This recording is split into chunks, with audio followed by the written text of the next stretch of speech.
Halo siswa kelas 11, kita akan melanjutkan pembahasan kita di bab hidrokarbon ini dengan bagian sifat dan kegunaan alkana, alkena, dan alkuna. Apa kalian tahu bahwa ada banyak sekali kegunaan hidrokarbon dan bahkan kalian sudah banyak menggunakannya dalam kehidupan kalian sehari-hari. Oke, kita akan bahas berdasarkan jenis homolognya ya. Yang pertama misalnya untuk alkana. Kegunaannya sebagai bahan bakar tentu sudah kalian sering pakai ya. Contohnya sebagai LPG. Jadi LPG atau Liquefied Petroleum Gas itu merupakan contoh untuk alkana yang digunakan sebagai bahan bakar. Lalu minyak tanah, bensin untuk kendaraan kalian, dan juga solar. Kegunaan kedua sebagai pelarut. Pelarut seperti apa? Contohnya ya jenis senyawanya itu petroleum ether ataupun nafta yang biasa dipakai sebagai pelarut dalam industri ataupun pencucian kering. Yang ketiga sebagai sumber hidrogen. Gas alam dan petroleum merupakan sumber hidrogen dalam industri yang biasa digunakan untuk industri amonia ataupun industri pupuk. Yang keempat, sebagai pelumas. Untuk pelumas ini, biasanya yang dipakai adalah alkana dengan suku tinggi atau jumlah atom yang cukup besar. Misalnya C18H38 atau disebut juga oktadekana. Oke. Lalu yang kelima sebagai bahan baku untuk senyawa organik lain. Apa itu bahan baku untuk senyawa organik lain?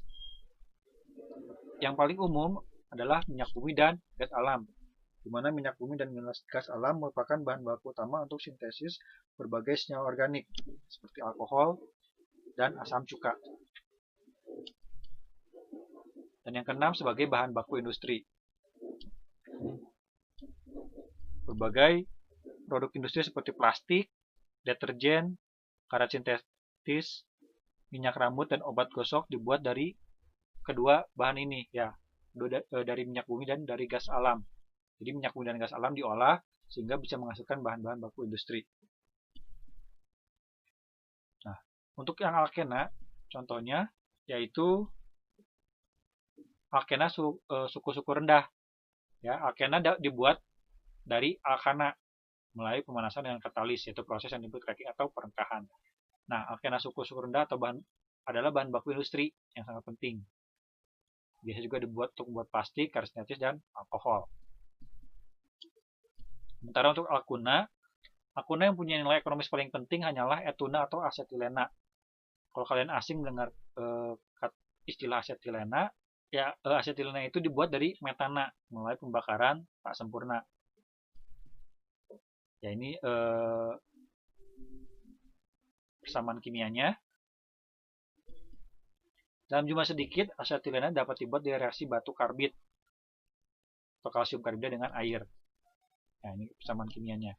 Nah, pembuatan gas karbit dari batu karbit ini digunakan oleh tukang las. Jadi kalau kalian pernah melihat pengelasan, nah ini biasa digunakan oleh tukang las ya, gas karbit dan dari batu karbit ini. Nah, lalu kita juga akan membahas mengenai sifat fisik senyawa hidrokarbon. Pertama, kita bahas untuk alkana. Nah, ini sifat fisiknya, contoh ada 11 senyawa alkana ya. Ada metana sampai ke ada oktadekana. Nah, dari data yang kita lihat ini, alkana rantai lurus mengandung C1 sampai dengan C4 berwujud gas. Oke. Jadi yang rantai pendek karbon yang cuma ada 1 sampai 4 itu wujudnya gas pada suhu ruang ya. Sementara yang C5 sampai C17 berwujud cair dan mulai C18 berwujud padat. Ya, kalau kalian perhatikan titik didih dari oktadekana itu 317. Jadi dia baru akan menjadi dari cair menjadi uap itu pada suhu 317. Nah, tapi dia pada suhu 28 sudah mulai meleleh, berarti di bawah suhu 28 dia masih berbentuk padat. Oke, tapi setelah suhunya di atas 28 dia akan berubah menjadi cair. Baru dari 28 ke 317 itu ya berarti dia berbentuknya cair ya. Kalau kalian lihat yang lain kayak seperti metana di suhu minus 164 dia baru berubah menjadi gas. Sementara dia berubah menjadi cair di minus 182.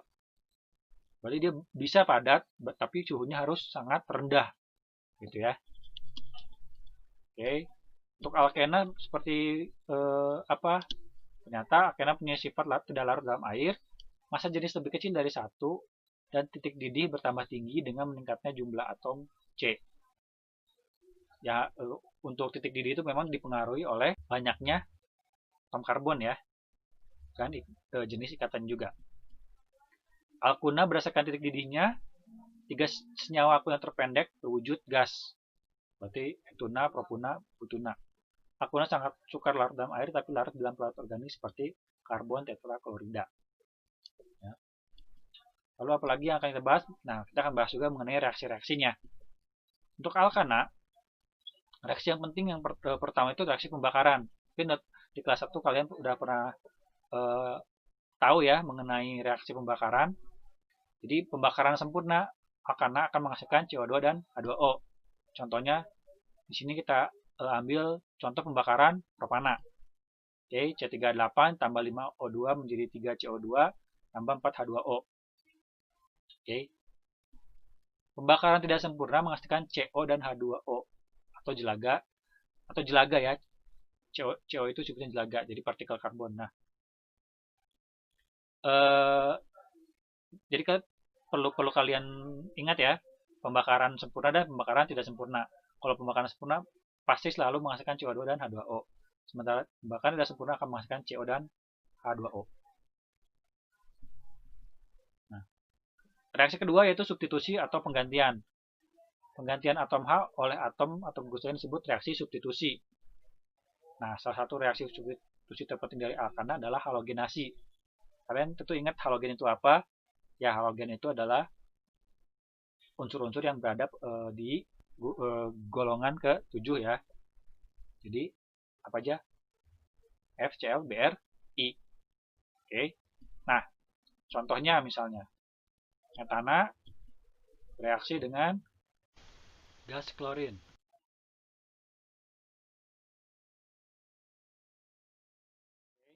Ini menjadi metil klorida.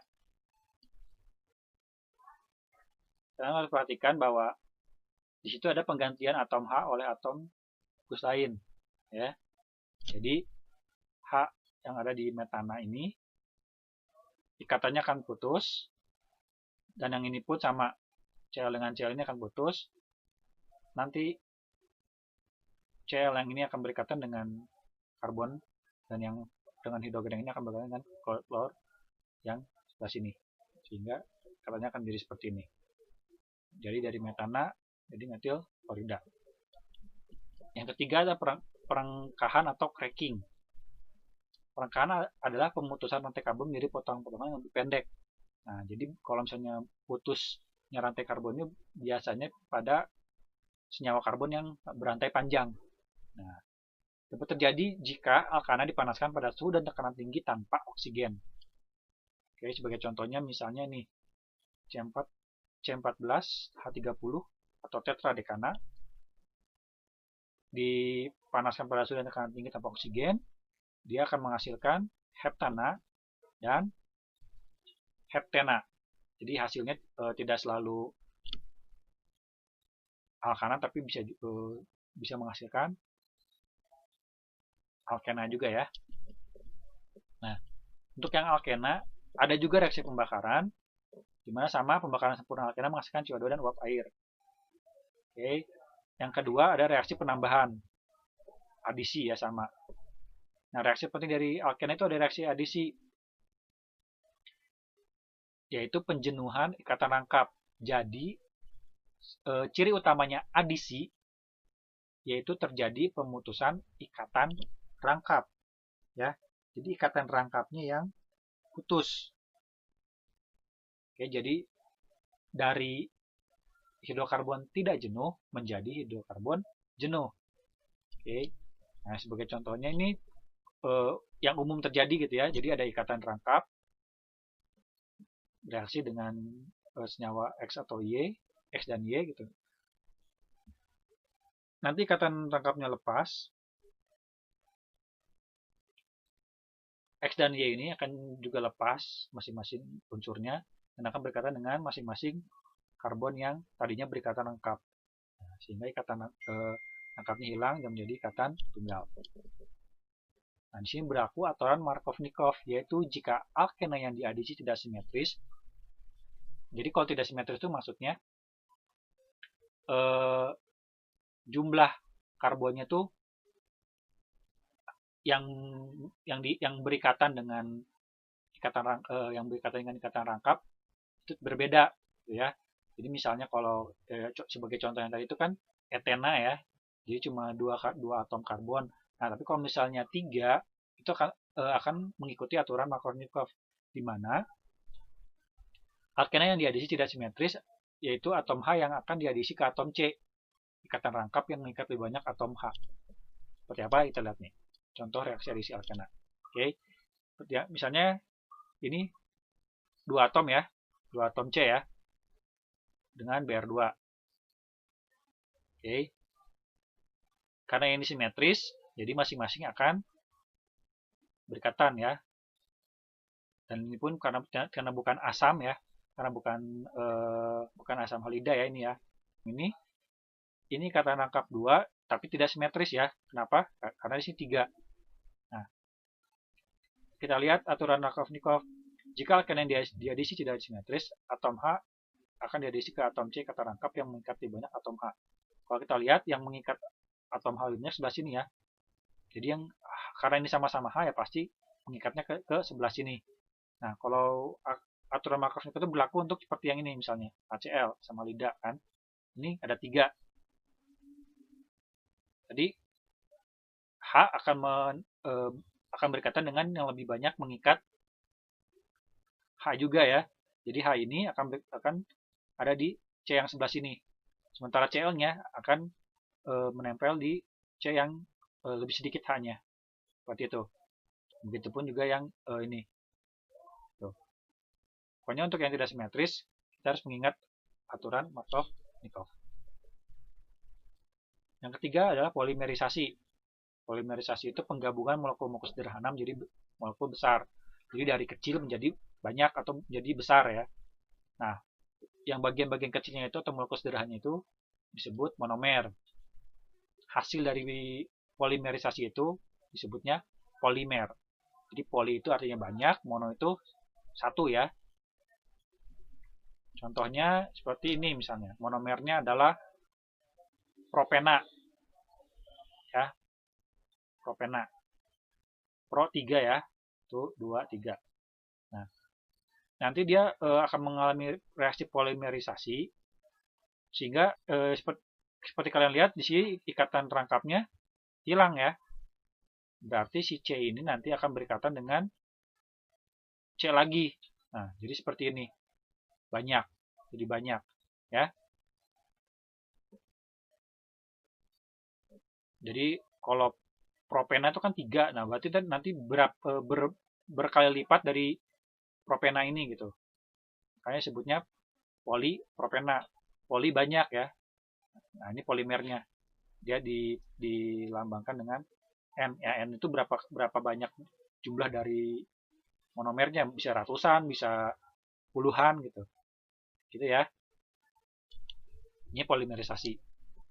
Nah, untuk alkuna, reaksi-reaksi alkuna mirip dengan alkena. Jadi untuk menjenuhkan ikatan rangkapnya, alkuna membutuhkan reaksi 2 kali lebih banyak dibandingkan dengan alkena. Jadi sebenarnya reaksi-reaksinya lebih mirip dengan reaksi-reaksi alkena. Nah, di sini sebagai contoh, untuk etuna supaya dia menjadi etana, ya dia membutuhkan reaksi yang lebih banyak.